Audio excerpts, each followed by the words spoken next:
Todd McKinley, the commander of the Tennessee Department of the American Legion. Relatively new position for you. Yeah, loving the job so far. I'm just trying to round people up to try to get them active and help out with the different situations that we're working on, the different missions that we're focused on, whether it's the Be the One mission, which we can talk about in a second. Kind of like herding cats, if you will, but it's fun. You know, the cats are cute, some of them. Yeah, it's interesting that you mentioned that as far as trying to get people moving in the right direction. We all know, anyone in the veteran space, that there are problems, and it is not always the fact that there aren't people willing to work on the problems that they don't get solved. It's what are the right steps? Who do you need on the boat, in the boats? All those things. How do you see that as far as how you try to address whatever the things are you're working on at this point? Right. Well, with any organization or civic group, whatever, it's just any group. Think about school projects.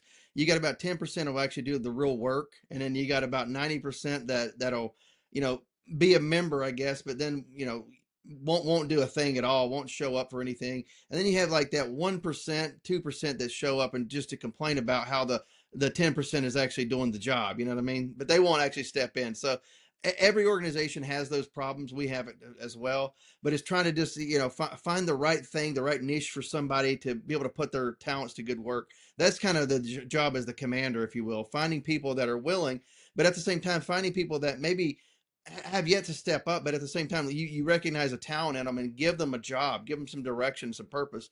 And I think that's what's lacking in some situations. People are members of these big groups or whatever, but nobody ever says, hey, I've got a job for you. Everybody just kind of sits there as a member, and they don't know what's going on, or they end up losing interest because nobody said, hey, I trust you to be able to handle this. I always make the joke. I said, I don't care if you give somebody the job to bring ice to the meeting. That gives them some purpose to show up to that next meeting. So you bring the cups, you bring the ice, you bring the soda, and everybody has a purpose for that meeting. You know what I'm saying? So whatever it may be, to that carrot and stick to get somebody to work. I'm just working on trying to find the right carrot, the right stick to try to get people motivated. Yeah, I might show up for a free Coke, so if somebody right, soda, you never know. Exactly, man. Tell me this. You mentioned that Be the One, and I know that's been an American Legion. It's been a project, a program, in the Legion for a few years now. Tell me, anybody who's listening that hasn't heard that phrase, tell me kind of what you're trying to accomplish with that. Yeah, so Be the One started a few years ago as a national, I guess, program mission, if you will. I always call it a mission because it's a mission to end veteran suicide. Whenever you call it a program, it's like, well, baseball is a program, and to me, Be the One is not necessarily a program like baseball. This is saving people's lives. Mm-hmm. Be the One or baseball that changes people's lives, may not necessarily be saving lives. Be the One is directly focused on saving the lives of veterans. And of course, here in Tennessee, what we're going to do on the 16th of August is launch Tennessee's Be the One Commission to End Veteran Suicide. What that's going to do is not only focus on the Be the One mission to end veteran suicide, or at least lower those numbers, but it's going to focus on suicide across the board in all demographics. We're going to focus on anti-bullying in the schools, TBI awareness, traumatic brain injury awareness, and of course PTS, post-traumatic stress awareness, and at the same time, hopefully get our legislature in Nashville to kind of maybe fund some of those things, if you will, and at the same time have some awareness days in Tennessee. It's easy to write a resolution and have a day designated, say, Be the One day in Tennessee to end suicide. That doesn't require legislation at all in the state. And those are some things that we're going to be focused on. Raise awareness initially, and at the same time, legislation down the road to push maybe some money to fund some research, and at the same time, directly fund organizations that are out there in the trenches, if you will, combating these issues. Yeah, formally, the military has been studying suicide among the ranks, either active or veteran status. Right. I don't know, 40s, 50s. It's been a long time, and the numbers, as we know, haven't budged much for the last decade plus. And I guess the question is how do we attack that? Because it's a serious problem, and I was reading a story today about Afghanistan vet who 4 of his guys, Right. have lost their lives after combat, and Right. so how do you go about it? What are things that people could actually do to make a difference? Well, I think a number of ways we could go about it. Obviously, letting people know that you care for sure. We do what is called buddy checks. Things like that. If somebody's not acting right, you kind of recognize those signs, and raising awareness of what those signs look like, and directing people to different care services that are out there, and getting people to know that there are services out there available. We have a national hotline, 988, and of course if you're a veteran you can hit extension 1. It's kind of like calling 911 for somebody who may be suicidal or in that moment. And it doesn't have to be the person who's about to commit suicide. It could be somebody who's in the room nearby, or somebody who recognizes those, and get that person the care that they need. And that 988 hotline, the suicide prevention hotline, it's not, those people aren't going to hang up on you and say, well, you got it, you're good to go. They're going to stay with you until care gets there, till some service is there to render aid. And sometimes, there's a lot of times in people who've been suicidal and tried to commit suicide, and for whatever reason they survive, end up saying, it's like, after I did it, I realized I wanted to live. And then all of a sudden it's like they're thinking, oh, it's too late, but by the grace of God somehow they survived, or somebody saved them.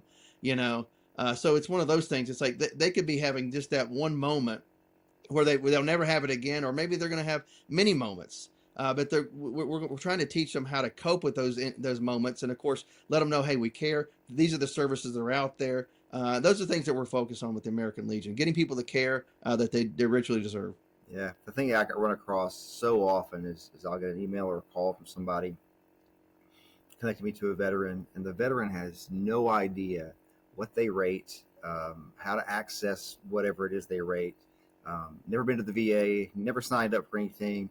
How often are you seeing that? People who just really don't even know the first steps of trying to solve somebody's problems.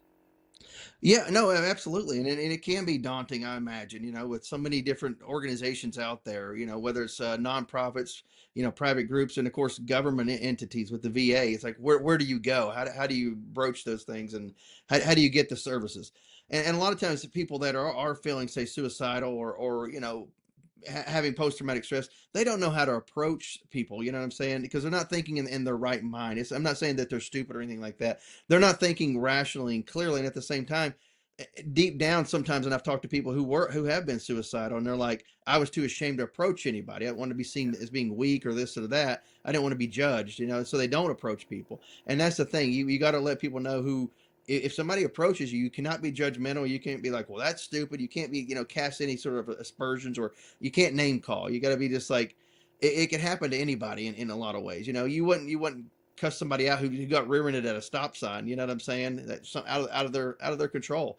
Why would we do the same thing here? You know what I'm saying? Yeah. You think people are like, oh, you should have control over your mind. It's like, well, really, there's things in the back of your mind that are always thinking, always telling you things, whispering little sweet nothings to you. And that's not you, the rational brain, thinking these things. You know what I'm saying? That's that subconscious telling you, whether you're good enough, or maybe telling you, if you have an ego, that you're better than you really are. You know what I'm saying? People have that narcissistic mentality. Sure. So remember that what's talking to you in the back of the mind is not actually you and your rational thoughts. Tell me this, and I want to take it back to this job that you've taken on. You've been in the American Legion a long time. Man, how long have you been a member?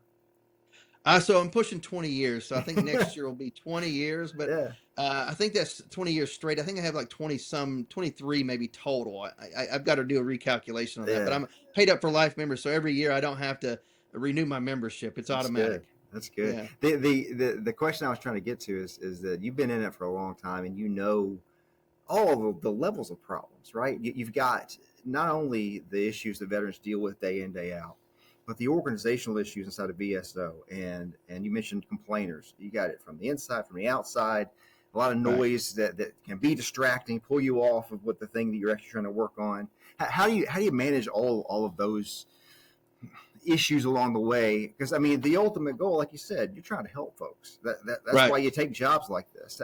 How do you manage all that? Well, you got to think about this. You put your name on the line to say run for the office, and you were elected by your peers, if you will, by all the blue hatters. And of course, you got to remember these hats, the white hats, red hats, whatever, the different color hats are temporary. Everybody's going to be a blue hatter at the end. Yeah. But you have to remember that. But at the same time, you have to let them know, hey, you didn't put your name on the line to run for this. So let's not go out and critique everything that somebody's doing. And also at the same time, a lot of those critiques come from people who aren't going to step up and actually do the work anyway. So you got to remember that. It's like, should I take their advice, or should I try to do what they want me to do? Or should I do it the way I wanted to do it in the first place because I was elected to do it that way? And so I think it's important to remember that. I was elected to do the job, so I'm going to do it the way that I know how. And if I need advice along the way, there's people that I can reach out to, and I do.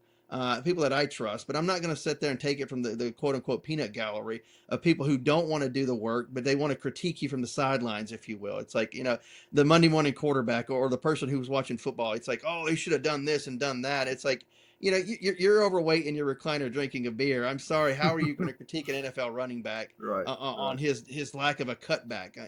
Let's not do that. Unless you want to get yourself in shape, become the NFL running back or run for commander or whatever. Let's keep the comments to yourself, unless you're going to be actually constructive. Offer up a concern, say, hey, here's a possible fix. I'm willing to help, and then step in and help whenever you're asked to help. Those are the type of people I'll take advice from. The peanut gallery, not so much. It's that Teddy Roosevelt man in the arena idea, right? Bingo. There you go. The man in the arena. And of course, remember, no statue was ever erected to a critic. There you go. That's great. That's another TR for you. So yourself, like I said, you only been in a job for a little less than a couple of months. So I'm sure folks who may be watching this, hearing this, may not know who you are. You're in Kingsport. I know you've served your community school board there. Tell us some more things about the background and things that led you here. Well, I think it's one of those lifelong services. I joined the Army. I was a senior in high school. So it was April 27th, 2016, or 1996. Wow. I'm a little younger than I thought. Okay. 1996, senior year in high school. I went to MEPS there in Knoxville. Mm-hmm. I'm sure you're aware of the MEPS in Knoxville. Sure. And so I joined the delayed entry program. The following October 2nd, I entered the service officially. I shipped off on October 1st. I did 20 years, 29 days, faithfully, honorably, retired in 2016. Actually, Halloween was my last official day, 2016. And from then, I got involved with the American Legion because I knew that Post 3, which is my home post in Kingsport, I knew them growing up. You know what I'm saying? You'd see them in parades, you'd see them different places doing all sorts of things. So I knew it was an organization. It's the largest veteran service organization in the country, at least. And I knew I wanted to get involved with an organization that had a lot going on, that had a lot of opportunity to serve within the community. And that's kind of what led me there. And of course, the idea of serving, whether it's an elective office or whether it's an appointed office, whatever, if you're able-bodied and you have the ability to do it, I think it's incumbent on the individual to step up and serve in some way their communities. And that's kind of what I've done. And it led me to be department commander eventually. Yeah, I think that's an interesting, a lot of interesting stuff in there as far as coming home and remembering, oh, I remember seeing these guys growing up. I know who these guys are about. And it was election night 2016. I was working the polls and just kind of holding some signs, and we had consolidated around like one place, our civic auditorium in Kingsport. Kind of closing out the day, several of the different people who were were campaigning at different polls kind of met there before going to a watch party. And lo and behold, I met the post commander, and he gave me a job right away. He's like, hey, I got a job for you, membership chairman, and that's kind of what pulled me into it. And that's what I always say, if you're willing to serve, step up and do it. Don't just critique on the sidelines. And I was willing to step in, which gave me the opportunity to critique along the way, to say things should be done this way or that way, which led me to actually running for district commander, first district commander, East Tennessee vice commander, senior vice, and now the department commander, because I figured, hey, I have some ideas of how we can do this. Yep. Nobody else is going to implement it unless I run and get elected myself, and that's kind of what I did. Yeah. The national commander is a 1-year job. How long is the state commander? It's 1 year as well, but we have the opportunity to run for 2 terms, so 2 1-year terms. I plan on just doing the 1 year and moving on to something else. We've had two 2-year term individuals in our history. The most, not the most recent department commander, but a couple ago. I think you met Lanny Culver. You interviewed him in Chattanooga. He was their second 2-year commander, and of course the first one served 2 years because of COVID. And that's how we changed the Constitution and bylaws for situations like that may arise. We can serve up to 2 years. Gotcha. Understood. Yeah. Understood. And any more final thoughts here before we say goodbye here, as far as what veterans, what you want veterans to know about the American Legion? You know, there's a lot of folks who are not either active or involved with a VSO or those kind of things. Any thoughts to those folks who may be listening? No, I would tell you, you know, there's probably nothing I could say within 30 seconds to convince anybody, but here's what I'll say. Go to legion.org, go to tennesseelegion.org, and go to my website if you want to, toddmckinley.com. And you can find out more about the American Legion there and other veteran service organizations. You know, maybe the Legion's not right for you. Maybe it's the VFW, maybe it's AMVETS or something else, but join one of those organizations, get active, give as much time as you possibly can. I'm not saying make it a full-time job like some people do. And, you know, but if you can donate maybe a day a month or something, you know, to a project, I think it's going to be worthwhile. It strengthens your community. And of course, at the same time, it shows people what right looks like out there. And it lets people know, hey, I can also be involved. Even if I'm not a veteran, there's things that I can do. So take a look at those websites and think about joining, even if it's not a veterans organization. Maybe you're not a veteran. Maybe it's a civic organization you want to join. Maybe it's the Kiwanis or something like that. Look into them, do a little research, you know, and at the same time, show up to a meeting, ask questions before you join as well. Very important. All right. Tennessee Commander Todd McKinley. Thanks so much, man. Appreciate it. Hey, thank you, sir. I appreciate it.